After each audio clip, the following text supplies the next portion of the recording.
Hello student, good morning to all. हम मानव स्वास्थ्य और रोग के बारे में पढ़ रहे हैं, जिसमें हमने कुछ कॉमन डिसेस के बारे में पढ़ा।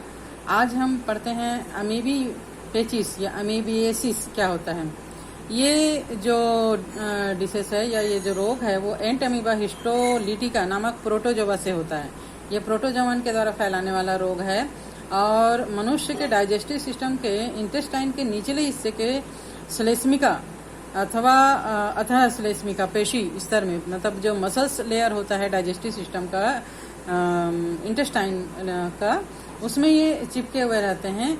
इस अवस्था को ट्रोफोजॉइंट अवस्था कहा जाता है।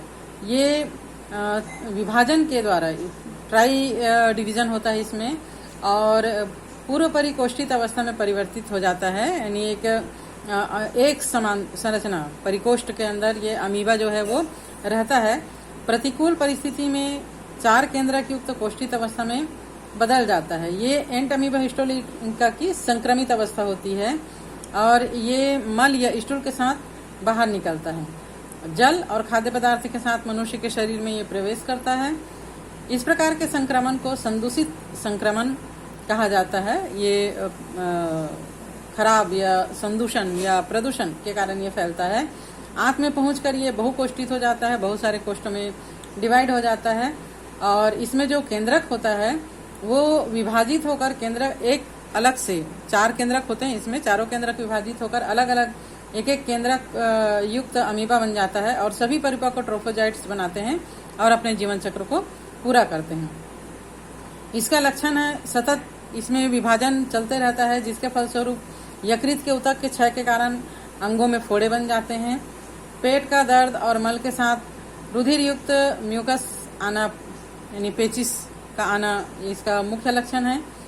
इसके नियंत्रण के लिए रोगी को विश्राम करना चाहिए, बीच बीच में इलेक्ट्रोलाइट फ्लूइड का सेवन करना चाहिए। अधिक आराम के लिए रोगी को एमेटिन नामक एक एल्कलाइड दिया जा सकता है, ये मेडिसिन है। डिहाइड्रो एमिटिन भी एमिटिन की तरह काम करता है। इस प्रकार इसकी जो मेडिसिन है उसका सेवन करना चाहिए। और ये प्रतिरक्षी जो है वो ब्लड में पाया जाता है, इसलिए इनको तरल प्रतिरक्षा अनुक्रिया भी कहा जाता है। 2 प्रकार के प्रतिरक्षी माध्यम उपार्जित प्रतिरक्षा अनुक्रिया में से इसमें एक है। दूसरे प्रकार की अनुक्रिया कोशिका माध्यमिक प्रतिरक्षा अनुक्रिया कहलाती है। इसमें टी लसुकाणु कोशिका माध्यमिक प्रतिरक्षा का माध्यम बनाते हैं।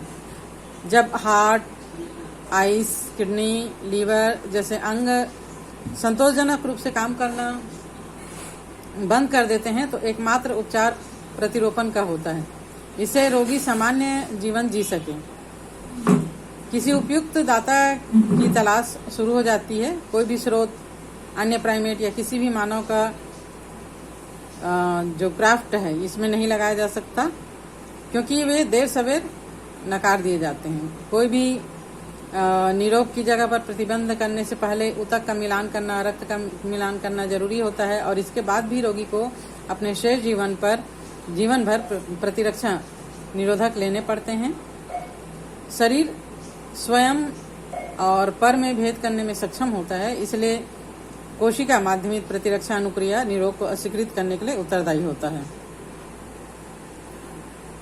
सक्रिय और निष्क्रिय प्रतिरक्षा एक्टिव एंड पैसिव इम्यूनिटी क्या होती है?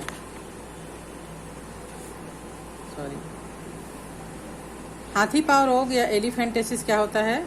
ये बुचेरिया 1 क्रॉफ्टाई नामक वयस्क व्यक्ति की लसिका वाहिनी और लसिका गांठ में पाया जाता है। इससे जो संक्रमित व्यक्ति है उसका जो पैर है वो हाथी के जैसे मोटे मोटे हो जाते हैं।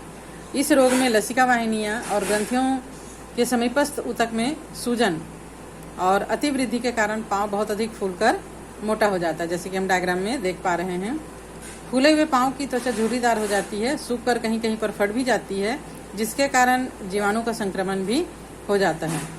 घर के आसपास मच्छरों को नष्ट कर देना चाहिए। इसके रोकथाम के लिए समय समय पर डीडी का छिड़काव घर के आसपास करना चाहिए। घर के आसपास जल संग्रह या घास पात की वृद्धि को रोकना चाहिए। रोगियों की उचित चिकित्सा करना चाहिए और चिकित्सा की सलाह से चिकित्सक की सलाह से, डॉक्टरों की सलाह से हेड्राजन नामक दवा का उपयोग इसमें करना चाहिए। रोगियों को नए मच्छर से यथासंभव दूर रखना चाहिए। नेक्स्ट डिसीज है एस्केरियासिस। ये जैसे कि नाम से पता चल रहा है, एस्केरिस लुम्ब्रिकाइटिस नामक गोल कृमि होता है जो मनुष्य में एस्केरियासिस नामक डिसीज को फैलाने का कारक होता है। ये एक अंतःपरजीवी है और जनरली ये बच्चों की आंत में अधिक संख्या में पाए जाते हैं, जिसके कारण बच्चों का भोजन करने की इच्छा खत्म हो जाती है, डाइजेशन नहीं हो पाता, जिससे बच्चों की वृद्धि और मानसिक विकास पर प्रभाव पड़ता है।